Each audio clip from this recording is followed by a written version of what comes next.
dos notas o consideraciones antes de empezar este siguiente abordaje. Una es que pronto tendrán la quinta edición del manual de trasplante hematopoyético en las aplicaciones para sus smartphones, que hasta ahora siempre la hemos colgado gratuita. Es una obra dirigida magistralmente por una persona que queremos muchísimo, que es el doctor Enrique Carreras, el que muchos de ustedes conocerán, y que ha dirigido recientemente el quinto manual, que está a punto de salir. Ya se han cerrado, hemos corregido las galeradas, y yo he tenido el honor de escribir varios capítulos, incluido precisamente el trasplante hematopoyético en HPN, que vamos a abordar ahora. La otra consideración es que intentaré también en esto acortar del tiempo que tengo asignado. No sé si lo conseguiré, pero voy a intentar usar menos del tiempo asignado por el retraso que tenemos, la demora. Y les pido que consideren algo es que yo soy trasplantador. Es decir, que lo que pueda decir lo tienen que entender que es de un trasplantador. Nosotros este año, nuestra unidad, vamos a pasar de los 100 trasplantes anuales, que en España es un programa de trasplante grande de todo el País Vasco, y le entiendan que si hablo en alguna situación de no indicación del trasplante, después de valorar toda la literatura, pues que lo está diciendo alguien que tiene muy fácil hacer el trasplante y que es de un centro trasplantador y además responsable de esa unidad.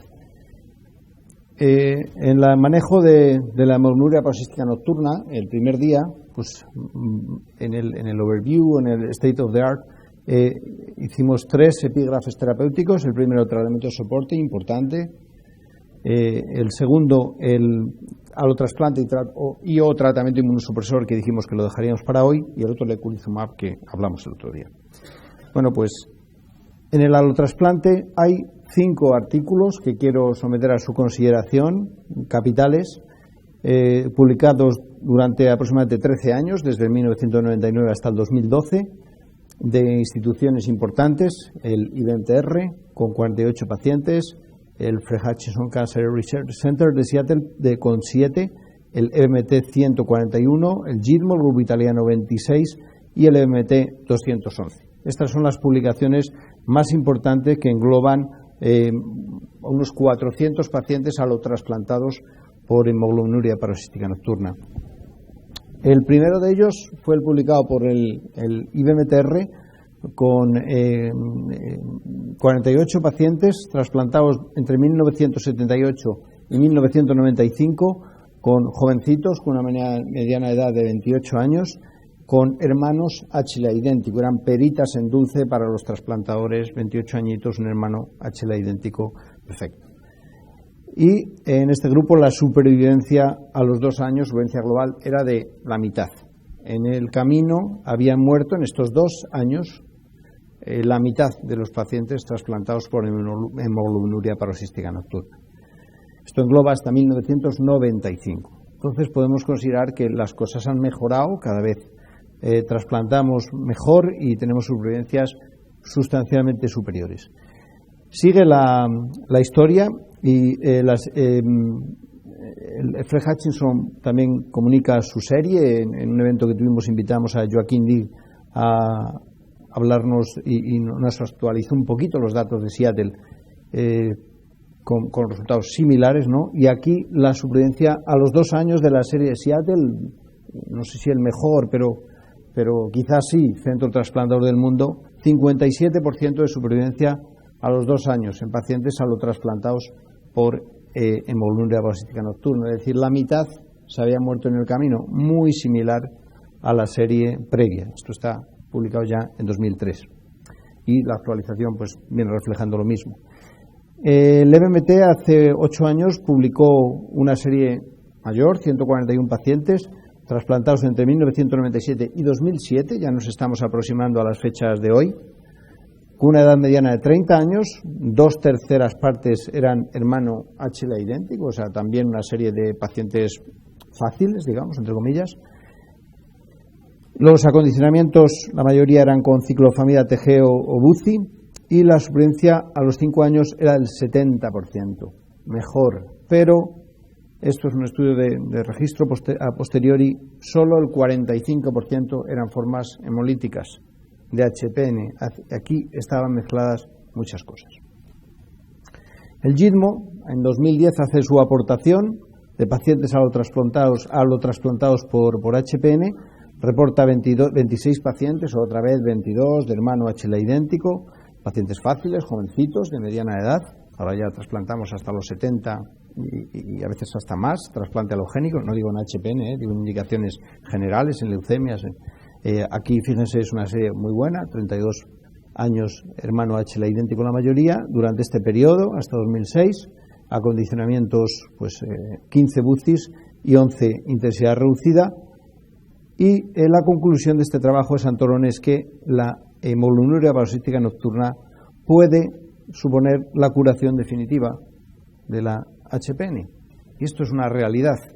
Y yo le estoy exponiendo aquí dos realidades. El trasplante alogénico puede curar la HPN, pero las mortalidades son muy altas. Y esto es algo que hay que tener muy en cuenta. Sin embargo, igual que dicen esta conclusión, pero reflejan su mortalidad relacionada con el procedimiento, incidencia acumulada al año, 42%. Esto en otro momento quizás son cifras que podríamos convivir con ellas. Hoy por hoy no podemos aceptar una mortalidad relacionada con el procedimiento de 1 de cada 2 pacientes de un trasplante alogénico. El MMT ahora, recientemente y hace poquito, hizo una recogida de casos, 211 pacientes trasplantados por HPN frente a 402 pacientes no trasplantados por HPN, los 211 trasplantados de 83 centros del EMT hasta 2007 y los 402 no trasplantados eran del grupo francés, de centros franceses, en 92 centros franceses. Esta es la serie, no me voy a entretener en ella con la promesa de intentar ajustarme al tiempo o incluso reducirlo, es una serie variada. Y también la serie de pacientes no trasplantados, que tampoco me voy a entretener en describir la serie, si les interesa el artículo, se puede ahí distinguir un poquito más. Vamos un poco a los resultados. Supervivencia a los 5 años en el grupo trasplantado, 68%.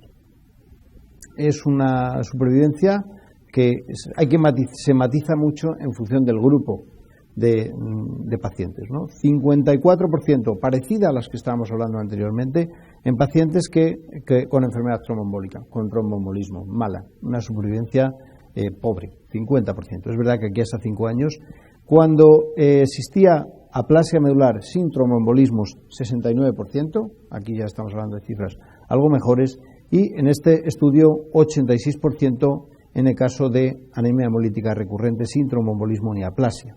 Ellos hacen estas curvas de supervivencia en función de estos tres grupos. Este estudio, lógicamente, tiene todas las críticas que podamos querer hacer, porque son estudios retrospectivos, comparativos de los pacientes trasplantados o no trasplantados. Cuando hacen un estudio macheado entre pacientes trasplantados y no trasplantados, en el caso de fenómenos trombóticos, 24 pares macheados, fíjense la ventaja de supervivencia tan importante a favor de pacientes no trasplantados. Estamos hablando de supervivencia. Cuando hacen una comparación en cuanto a los pacientes con aplasia, pues se encuentran una situación límite, una P0,06 para los pacientes trasplantados y no trasplantados, más o menos igual. Y recuerden, estamos hablando de supervivencias. En las conclusiones, los autores concluyen que el trasplante no debe ser una opción terapéutica en los pacientes con trombosis cuando podamos hacer tratamiento con eculizumab, debe descartarse. Y también estamos hablando de autores de esta serie trasplantadores, es el BMT, que siempre intentará, los trasplantadores siempre intentamos en la medida de lo posible defender el trasplante, pero fíjense que se concluye que no, que en el caso de hemólisis recurrente, que sería una opción terapéutica, y que en los pacientes con HPN aplasia, en ese caso sería habría que valorarlo como candidato a trasplante si tiene una insuficiencia medular grave.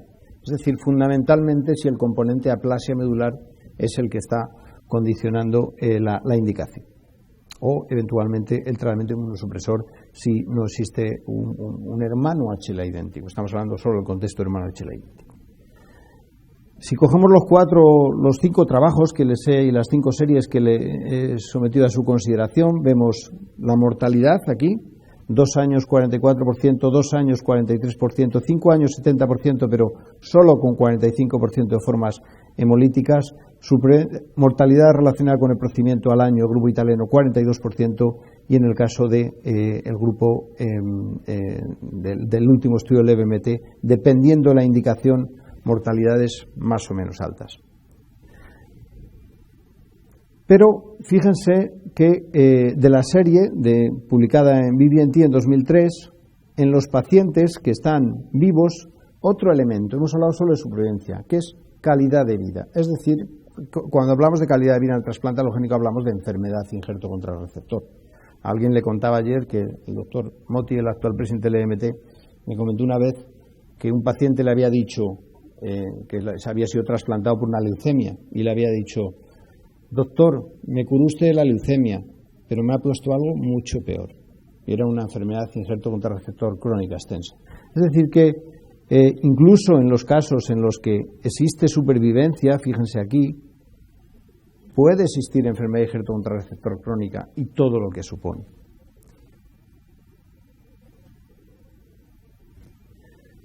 ¿Y cuál es la incidencia de la enfermedad injerto contra receptor para la serie publicada por Santorone, el grupo italiano? Aguda 42%, grado 2-4, y crónica 50%, con un porcentaje de casi 20% extensa.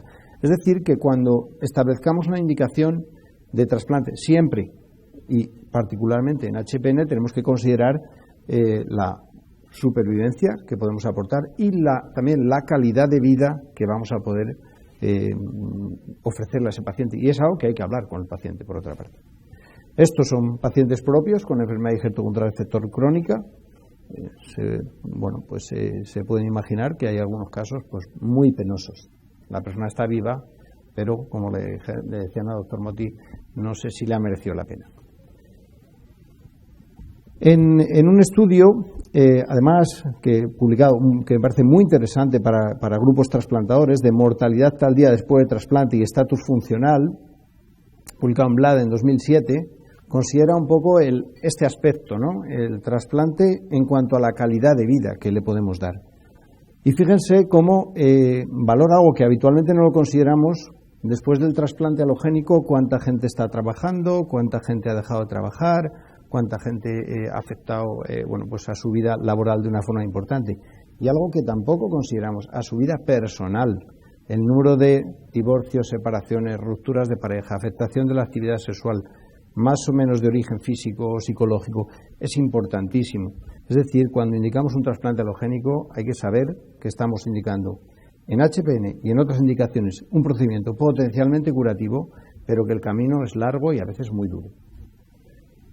Robert Brodsky, que escribió esta editorial muy interesante en Hematología 2010, dice también algunas frases que pues creo que están muy bien hechas y que reflejan un poco la situación ahora, en 2016. El trasplante no debe ser ofrecido como terapia inicial en la mayoría de los pacientes con HPN clásica, dada la alta mortalidad relacionada con el procedimiento. Otro compañero trasplantador, Robert Brodsky.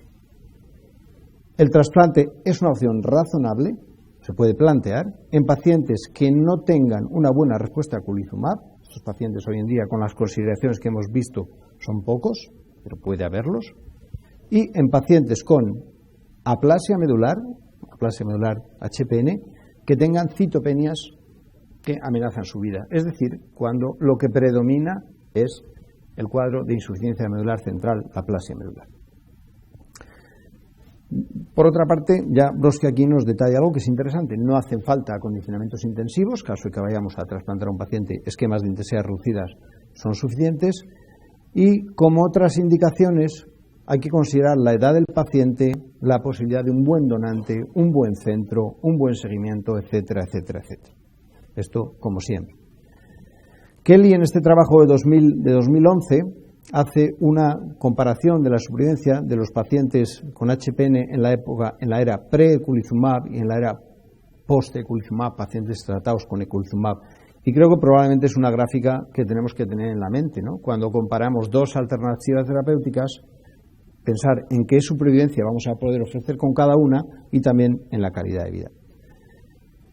Y también recientemente otro autor de Ballet dice esta frase, que la pongo en grande, que también me parece trascendente: el manejo de la forma clásica de HPN ha cambiado, ha habido una revolución en el manejo con el devenir de eculizumab, que supone beneficios en la hemólisis, en la calidad de vida, en la función renal, en el riego trombótico y en la expectativa de vida.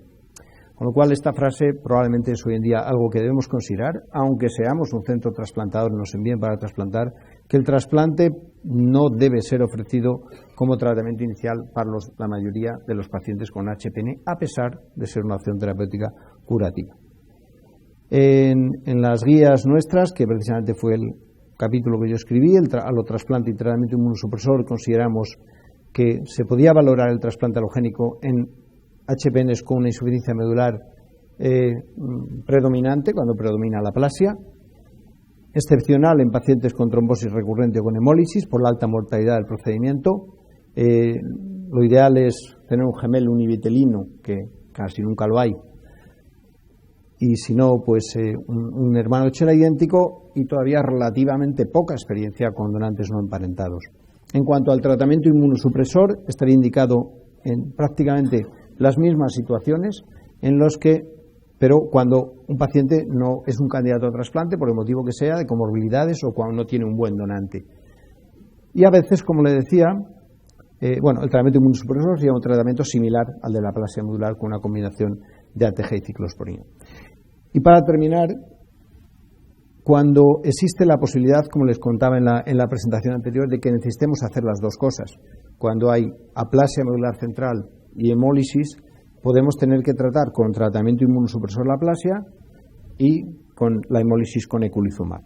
Y también incluso hay casos reportados en la literatura, no he querido reseñarlos por no prolongar, en los que ha sido utilizado eculizumab post-trasplante alogénico. Saben que además hay una línea de investigación interesante como terapia de eculizumab en la microangiopatía trombótica del trasplante, que es muy interesante, pero que todavía no hay datos para exponerle.